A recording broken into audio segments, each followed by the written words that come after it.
सभी को नमस्कार। मैं Ravindra Kumar, lecturer political science, government senior secondary school Jatlana, जिला यमुनानगर। कक्षा 12वीं स्वतंत्र भारत में राजनीति, राजनीतिक विज्ञान की पुस्तक है। आज इस पुस्तक का हम अध्याय 5 करेंगे और अध्याय का नाम है कांग्रेस प्रणाली, चुनौतियां और पुनर्स्थापना। भाग 1 आज इसका आपके सामने है। भाग 1 में हम जिन बिंदुओं पर चर्चा करेंगे वो रहेंगे पंडित नेहरू के बाद कौन। पंडित जवाहरलाल नेहरू एक करिश्माई नेता थे।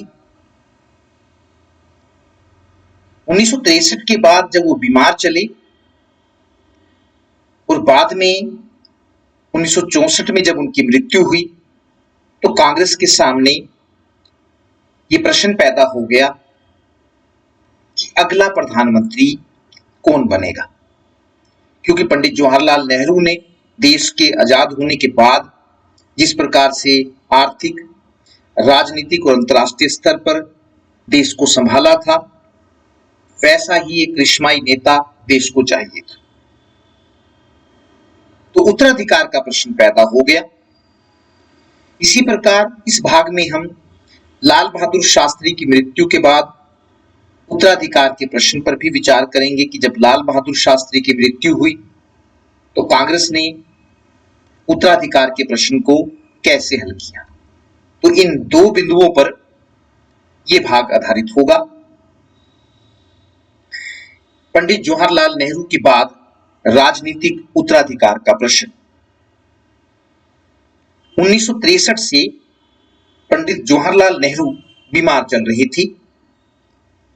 अतः यह सवाल उठ खड़ा हुआ कि नेहरू के बाद देश का अगला प्रधानमंत्री कौन होगा। बहुत से लोगों को यह शक था कि नेहरू की मृत्यु के बाद उत्तराधिकार का प्रश्न खड़ा हो जाएगा, जिसे कांग्रेस सही ढंग से नहीं सुलझा पाएगी। भारत से बाहर भी बहुत सारे लोगों को संदेह था कि नेहरू की मृत्यु के बाद भारत में लोकतंत्र कायम भी रह पाएगा या नहीं। इसके अलावा यह भी आशंका थी कि बहुत सारे देशों की तरह भारत भी राजनीतिक उत्तराधिकार के प्रश्न को हल नहीं कर पाएगा, इसलिए सेना को शासन की बागडोर संभालनी पड़ेगी। नेहरू की मृत्यु के बाद लाल बहादुर शास्त्री को प्रधानमंत्री बनाना।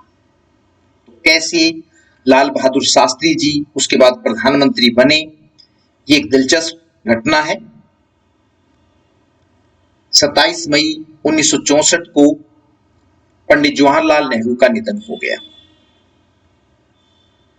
जिस समय नेहरू जी का निधन हुआ उस समय के कामराज कांग्रेस के अध्यक्ष थे। उन्होंने जब अगले प्रधानमंत्री के लिए पार्टी के अन्य नेताओं से सलाह ली तो सभी ने लाल बहादुर शास्त्री का नाम सुझाया। लाल बहादुर शास्त्री नेहरू के मंत्रिमंडल में रेल मंत्री रह चुके थे। मतलब उनको कहने का मतलब ये है कि शासन का अच्छा ज्ञान था, उनको लेकर कभी किसी किस्म का विवाद नहीं उठा था। अपने आखिरी सालों में नेहरू जी उन पर काफी ज्यादा निर्भर हो गए थे। शास्त्री जी अपनी सादगी और ईमानदारी के लिए भी प्रसिद्ध थे। इन्हीं विशेषताओं के कारण लाल बहादुर शास्त्री को देश का अगला प्रधानमंत्री चुन लिया गया और इस प्रकार नेहरू की मृत्यु के बाद कांग्रेस ने बड़ी आसानी से उत्तराधिकार के प्रश्न को सुलझा लिया। तो जिस प्रकार से कयास लगाए जा रहे थे कि भारत में लोकतंत्र रह भी पाएगा या नहीं और कांग्रेस उत्तराधिकार के प्रश्न को ठीक प्रकार से हल नहीं कर पाएगी और देश की बागडोर, शासन की बागडोर जो है सेना को संभालनी पड़ेगी, वो उस प्रकार के से कोई परिस्थिति पैदा नहीं हुई और कांग्रेस ने उत्तराधिकार के प्रश्न को बड़ी आसानी से सुलझा लिया और इस प्रकार से लाल बहादुर शास्त्री को देश का प्रधानमंत्री बना दिया गया। 9 जून 1964 को लाल बहादुर शास्त्री देश के दूसरे प्रधानमंत्री बने। नोट कर लीजिए, याद रखने वाली चीज है कि कब लाल बहादुर शास्त्री देश के प्रधानमंत्री बने। 9 जून 1964 को लाल बहादुर शास्त्री देश के दूसरे प्रधानमंत्री बने। जब शास्त्री जी देश के प्रधानमंत्री बने तो उन्हें 2 बड़ी समस्याओं का सामना करना पड़ा। पहली थी, देश के कई भागों में सूखा पड़ने के कारण अनाज की कमी हो गई थी, और दूसरी चुनौती थी 1965 में पाकिस्तान ने भारत पर आक्रमण कर दिया था। जय जवान जय किसान का नारा शास्त्री जी ने ही दिया था। किन परिस्थितियों में दिया था ये जान लेना जरूरी है।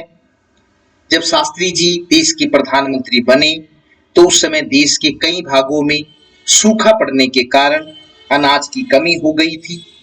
इसके अलावा 1965 में पाकिस्तान ने भारत पर आक्रमण कर दिया था। इन दोनों परिस्थितियों से निपटने के लिए शास्त्री जी ने जय जवान जय किसान का नारा दिया था।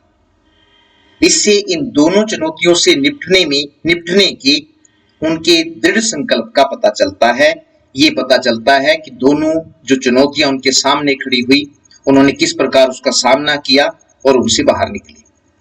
प्रधानमंत्री के पद पर शास्त्री जी बड़े कम दिनों तक रहे।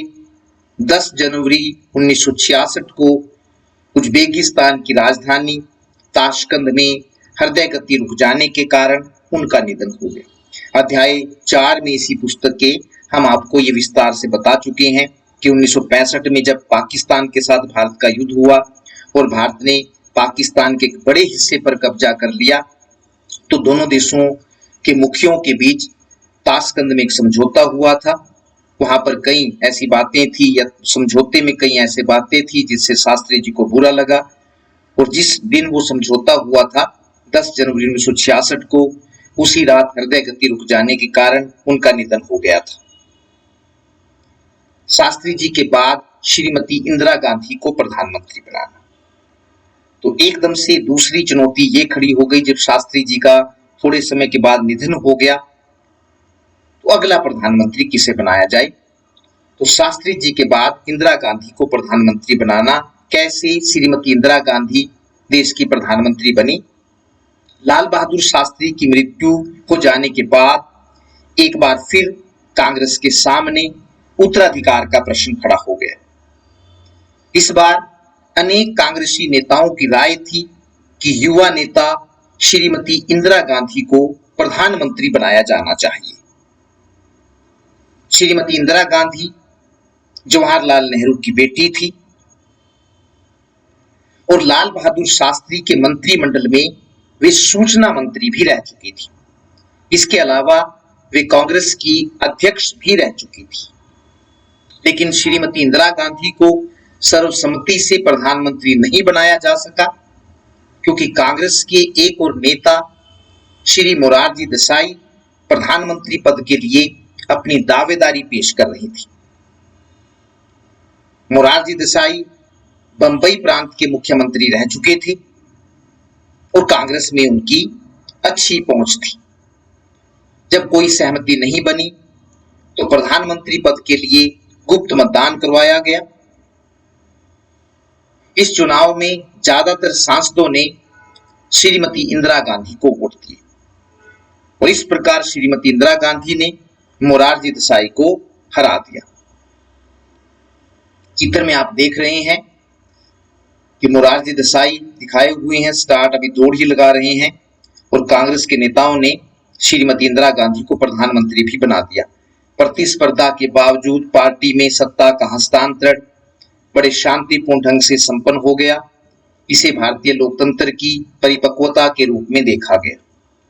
तो ये चित्र उस समय जब मोरारजी देसाई प्रधानमंत्री बनते हुए रह गए थे और किस प्रकार से श्रीमती इंदिरा गांधी को प्रधानमंत्री बनाया, उसको दर्शाता है। 24 जनवरी 1966 को श्रीमती इंदिरा गांधी ने प्रधानमंत्री पद की शपथ ली।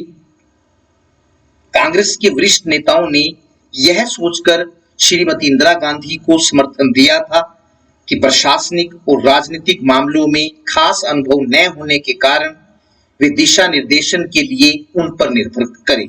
मतलब वो एक दूसरी सोच लेकर चल रही थी। लेकिन प्रधानमंत्री बनने के बाद श्रीमती इंदिरा गांधी ने इन नेताओं से दूरी बनाना शुरू कर दिया। तो जिन उद्देश्यों को लेकर उन्होंने श्रीमती इंदिरा गांधी को प्रधानमंत्री बनाया था, श्रीमती इंदिरा गांधी ने प्रधानमंत्री बनते ही उनके विचारों को मानने से इनकार कर दिया। इसके अलावा जब श्रीमती इंदिरा गांधी देश की प्रधानमंत्री बनी तो उस समय देश की आर्थिक स्थिति भी ठीक नहीं थी। देश कई समस्याओं से जूझ रहा था। कौन कौन सी समस्याएं थी वो? पहली है, देश के कई भागों में सूखा पड़ने के कारण अनाज की कमी हो गई थी। औद्योगिक उत्पादन घट गया था, क्योंकि जब अनाज पैदा नहीं हुआ तो औद्योगिक उत्पादन घट गया था, जिसके कारण निर्यात भी घट गए थे। बाहर भेजने के लिए हमारे पास कुछ नहीं था। तीसरी जो चुनौती थी, 1965 के भारत पाक युद्ध में पैसे को देश के आर्थिक विकास पर न लगाकर युद्ध पर लगाना पड़ा था। और चौथी समस्या थी, देश में विदेशी मुद्रा का भंडार कम हो गया था। इन सब परिस्थितियों के कारण देश में महंगाई लगातार बढ़ती जा रही थी। महंगाई बढ़ने से लोगों का गुस्सा बढ़ने लगा था और उन्होंने अपने गुस्से को प्रकट करने के लिए हड़ताल, बंद आदि का सहारा लेना शुरू कर दिया था। इससे देश में अक्सर बंद और हड़ताल की स्थिति रहने लगी थी, जिससे कानून और व्यवस्था की स्थिति बिगड़ने लगी थी। विरोधी दलों ने आम आदमी की इस बुरी दशा के लिए सरकार को दोषी ठहराया। तो जब सरकार आर्थिक मोर्चे पर नाकामयाब रही तो विरोधी दलों को सरकार की आलोचना करने का मौका मिल गया और विरोधी दलों ने आम आदमी की इस बुरी दशा के लिए सिर्फ सरकार को दोषी ठहराया, परिस्थितियों को दोषी नहीं ठहराया। इस समय तक विरोधी दल देश की राजनीति में काफी सक्रिय हो गए थे और साथ ही बुद्धिमान भी हो गए थे। तो कैसे बुद्धिमान हो गए थे? क्या चीज उनको पता लग गई थी? विरोधी दलों ने पिछले 3 आम चुनावों का बारीकी से अध्ययन करने के बाद यह निष्कर्ष निकाला कि प्रत्येक चुनाव में कांग्रेस को कुल वोटों का केवल 45% ही प्राप्त हुआ था, लेकिन फिर भी कांग्रेस जीतती रही थी और विरोधी दल हारते रही थी। तो ये एक सोचने वाली बात थी कि जिस दल को सिर्फ 45% वोटें मिलती थी और जिस दल के साथ 55% लोग नहीं थे, तो वो जीत कैसे रहा था। इसलिए हम कहते हैं कि विरोधी दल यहां तक आते आते समझदार हो गए थे या बुद्धिमान हो गए थे।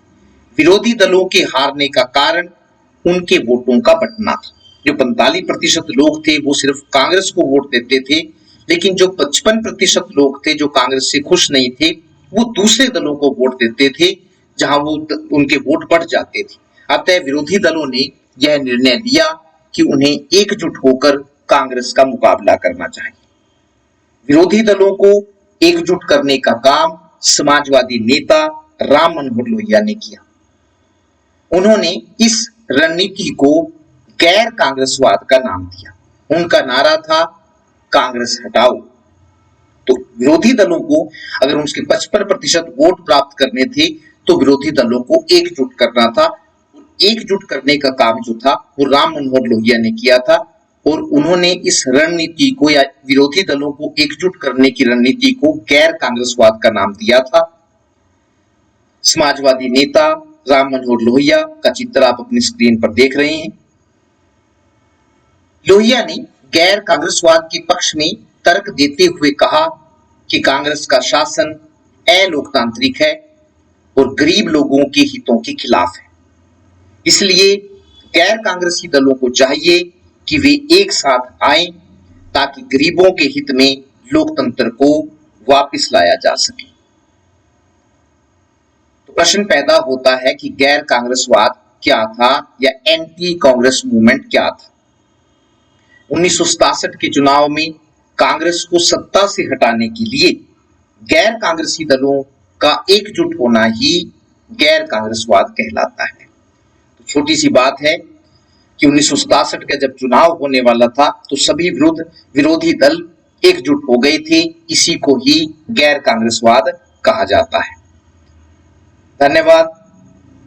नमस्कार।